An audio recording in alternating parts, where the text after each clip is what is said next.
hello friends, Jim Nance, along with Bill Sims. To me, this is one of the best rivalries in all of football. I'm a huge NFL fan, so I was really curious about this cross-gen comparison. We're looking at Madden 25 on the PS3 and the PS4. This is interesting because in the next-gen version, there actually is some new AI, particularly with pass blocking and linemen, as well as a bunch of other stuff. Shaun, what'd you think? Well, yeah, off the top, the next-gen version of this game gave me a lot more trouble than the current-gen version did. They'll turn it over on downs.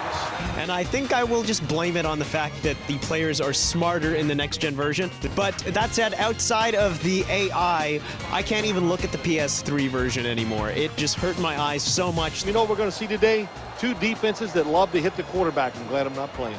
There's just so much pixelating of characters in the background and the people in the stadium. Even though you don't have to pay attention to them because you're focused on the football game, they look like rubbish. And then playing it on the PS4, it's almost like watching an actual broadcast. The movements are so much more realistic. The facial expressions are more realistic. This guy, what I really like about him is wonderful feet. He can get around you and a good job picking up big yards. You're absolutely right. There's so much stuff on the sidelines. Crowds are more defined. There's real wear and tear on the field, jersey physics. But the thing is that you don't usually see it during the gameplay because it's usually in the replays as they're coming around. I still think they need some work on the character models for the coaches. Like, I know what these guys look like, and it's still way off. Oh, it's total uncanny valley. Like, they're really detailed in the face, and they still have those dead eyes, and then their bodies look like crap. Yeah. The real big addition here, and I think this is interesting, is that EA Tiburon has basically created more awareness on the field between players,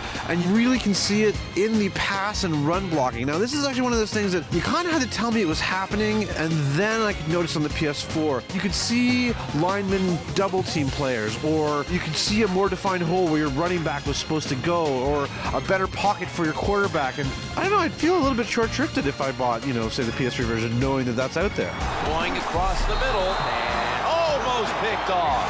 I found the game a lot more easy on the PS3, and so I did like it a lot more because I wasn't having that hard a time getting these passes to complete. I found that on the PS4, maybe it felt a little too much like a sim, and I wasn't completing these passes for whatever reason. I was getting sacked a whole bunch, and it was the same team versus the same team, and completely different game. Because I think people out of sports games do want as much realism as possible, and it feels as if they've actually added something much more interesting in the PS4 version here. Yeah, well, you don't want to have too much realism because then it takes away from the gaminess of it. So it needs to be a split between arcadey feeling like fast action play and that sim experience. They've got to make the catch. That time he did. You're the big fan. What's your call on this one? Which one should people get? I actually do think that the next-gen versions have something extra and are absolutely worthwhile. I definitely think you should go next-gen. If I was to score this up, I would give the PS3 version an 8. I would give the PS3 version a 7.5.